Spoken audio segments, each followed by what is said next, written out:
welcome back to my YouTube channel. I hope you are doing well. If you read the title, you know we are going to be talking about some mental health stuff, so hope you stick around.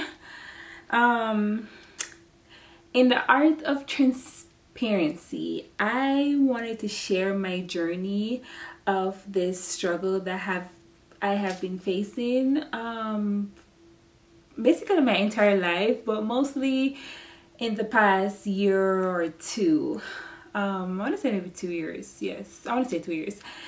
I am going to be trying to summarize everything because this is still a very sensitive topic for me, and I don't really think that I'm there yet. Like I'll be like, oh, this happened. I want to say this is still happening. So and I don't want to be ugly crying on the internet, so let's get on. Let's get on with it. Okay, so let's start at the beginning.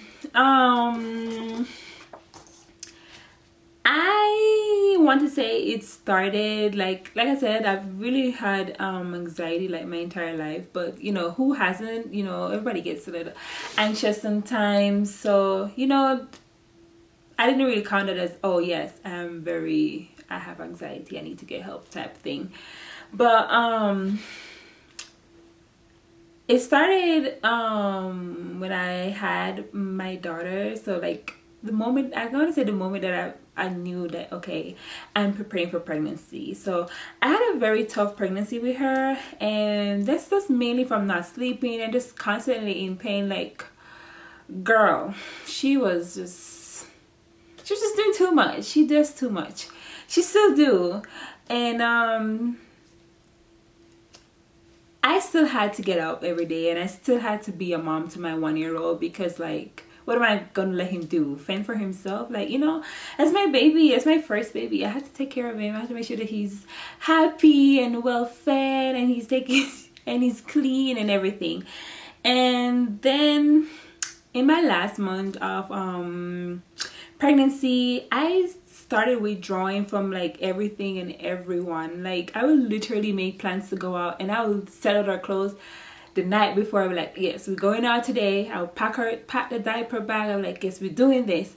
And in the moment, like, I want to say like a few minutes before I'm supposed to actually go, like, I'm talking like I used to get ready, have everything ready.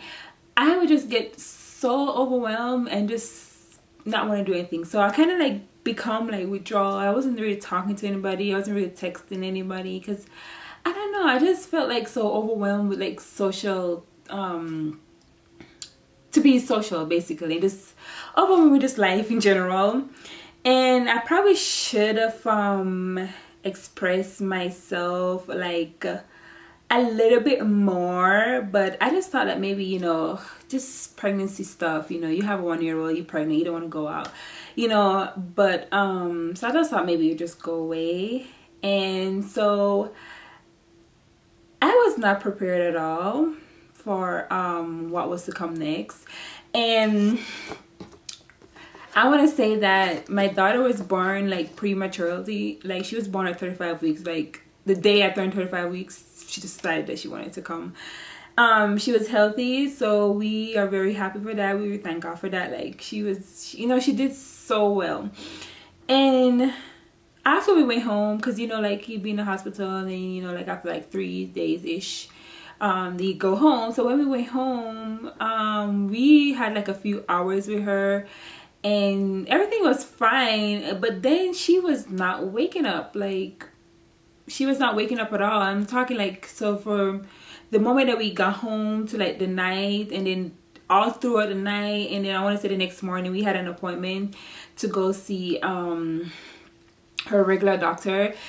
And I was like freaking out, and I called like a lot of the nurse hotline, because like when you're military, you have a TRICARE nurse hotline. And she was like, yeah, you need to take her to the ER. And she was like, maybe if you want to wait like a few hours, since it's like, because I called her like late in the night. When I say it was late in the night, it was like, I think like 12ish. And that's the thing with them, they just always answer. So I called her like late in the night, and she was like, well, you can wait till the morning, but make sure that's the first thing you do, or you can go to the ER right now, because she said that is not normal that she's not waking up. And I tried everything.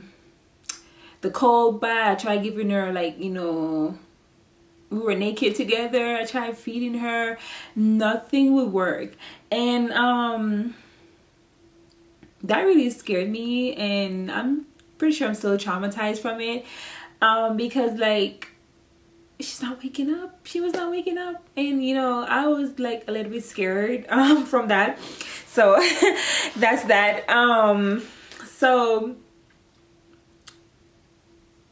we went to the NICU. We went to the doctor, and he was like, no, you need to go to the emergency room right now. And we went to go see the doctor, and keep in mind that this is happening in a foreign country with, you know, foreign doctors. Like, they speak Korean and I speak English, and the translator app and the translator that they have, you know, they can only help so much. But she looked at my daughter, and she was like, no, you have to admit her to the NICU. And I'm like I don't want to leave my daughter alone. Like, yeah. And their NICU is a little bit different.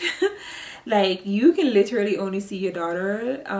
They only have 2 times out of the week you can see her, and that's just for like less than an hour. And I'm saying like less than an hour because like they give you like a 1-hour window for every parent that's coming in. You have to sign in, you have to, you know, get covered, because like they don't make you come in here like regular, because you have to get covered and everything.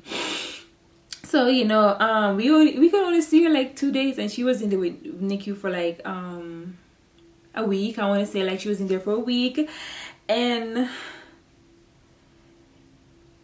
I don't know.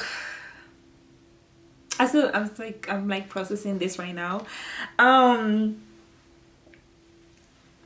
was scared. So like after she was discharged from the NICU and she came home, I was scared. So, you know, she co-sleep with us because like I need to watch her constantly. And I just felt like I had to watch her. I feel like I had to watch her because like I feel like she was just not going to wake up. So I wanted to be there and make sure that she, you know, she still wakes up. So okay, let me find my eyes. So that's what I thought, but she decided that she's just not gonna sleep at all. So I guess that was a relief, but that was not healthy because she was not sleeping. And you might think I'm exaggerating, but I'm not exaggerating right now. Like, I'm being so serious right now. She's asleep for like 10 minutes every hour, every few hours. Like, she's asleep for 10 minutes, and then she would sleep, and that would be like her entire nap. And I guess maybe she just felt like she felt my emotions, I want to say. So she probably think that I was so scared, so she would just decide to just stay up with me. And so we used to spend all of her time just up, like in the night. Just she would just lay there, and she was a quiet baby, so that was really good. She was quiet, she didn't cry, she just wanted to just lay there and just look at me. So I used to like sing songs to her and just like rock her and stuff like that. But you know, she didn't want to sleep, so she was just up with us. And you know, that was kind of difficult because, you know, I still had to get up in the morning. I still had to get up. I still had to get up and take care of my family. I had to take care of my 1-year-old. I had to make sure, you know, like we have clean clothes to wear, food to eat, and you know, I still had to do all of those stuff. And I've still brushed off like the feelings because I know that you guys are thinking this is not healthy. You should have asked for help. You should have, you know, but I just kept brushing off because like I'm like, you know, I just had a baby, you know, it's just normal. It's normal, you know. She's scared, you know, she gave me a scare, so I thought it was just normal. And I brushed it off because I just thought that, you know, it would just get better. And when I had her, I did not leave the house at all. Like, I did not want to go anywhere. If it was an appointment, I was not going. I did not want to leave the house. I didn't want to do anything. I didn't want to see nobody. I didn't want nobody over. Like, it was just like so overwhelming. I feel like it was just me and her and just my son and my husband, and that's it. Like, I became very withdrawal. And you know, these feelings just got worse, and I felt like at times I just couldn't do it anymore.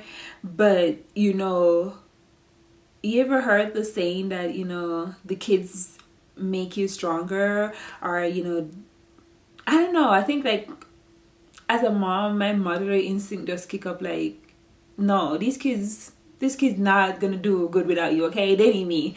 I'm the only person they need, okay? So I need to be there for them. So even though sometimes I feel like I just couldn't do it, like one of the things that kind of like helped me push through, I want to say, in those difficult days when I was so tired from being up like 24 hours, was my husband used to come home from work, and I used to be like, can I have 10 minutes? And I used to go in the room, and he used to give me like 30 minutes, and I used to just lay down and just calm down. I want to say just calm down, take a minute, just, I don't have to take care of nobody. I just lay there and just like, you know, take life in, and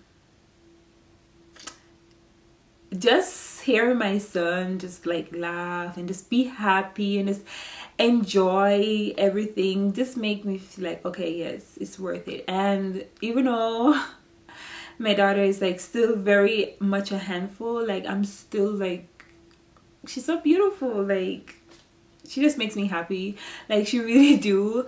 And so I just keep pushing through. I want to say keep pushing through. I still struggle with having anxiety, and my daughter is gonna be 2 in July, and I still very struggle with anxiety. Like it has gotten so much worse because now anxiety mixed with like everything that I've ever happened through my life. I feel like I haven't accomplished anything, and you know, just like feelings like those just make sometimes make it hard to you know, get control of your anxiety. But I started seeing a therapist since we moved back to the state, and I want to say it feels good to just have somebody just listen to me and not tell me that we experience the same thing. And I'm not being like rude about it, but I really hate when I tell people that, oh, my baby don't sleep, or you know, when I tell them like, oh, you know, she just always want me, and they say something like, they always say like, oh, you know, it's common and it happens a lot. But I'm like, this is something that I'm struggling with. Like, I don't think this is common. Like, I really don't think that it is common for your baby not to sleep. Like, babies usually get tired, and you know, my son was never like this. He's always like, you know, he never slept through the night, but he used to wake up and breastfeed, because I still very much breastfeed them. So like, I don't feel like it was common, because like he used to wake up and go back to sleep, but she used to wake up and just stay up, and you know, she never used to cry or anything. So you know, I'm grateful for that, but I really hate reliving somebody's experience when I'm like literally going through pain for this. It's crazy because my therapist has been helping me tackle my PTSD that I apparently had. Like, I didn't realize as much as I thought, but she's been breaking down. And I want to say the healing process of just trying to understand, I'm not gonna say understand anything specific, but it's just like understand, like, what is this, what is happening.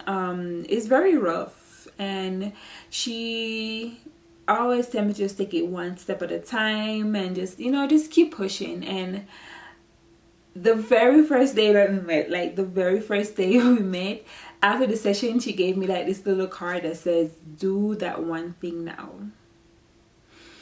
And I still think about it, like whenever I feel overwhelmed during the day, or whenever I just feel like I just cannot, I just do that one thing now. So it doesn't matter what it is. If it's just like to turn off all like electronics and just sit with my kids and just like, I don't know, eat, that's just one thing. Or we can just go out and just go buy like some random stuff. I'm like, yes, I'm just doing one thing now. I'm not thinking about everything. I'm not overthinking about everything. I'm not crying. I'm not, you know, just do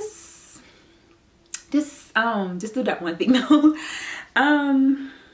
Yeah, so this was just a condensed version of like what I've been going through and what I am still going through.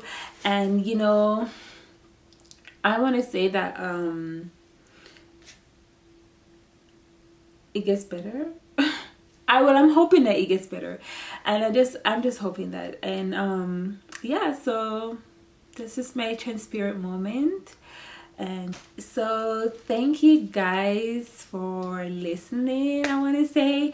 And don't forget to subscribe and like and maybe share this video with a new mom, or just anybody that you feel like is probably going through something like this, that they don't understand how to like talk about it.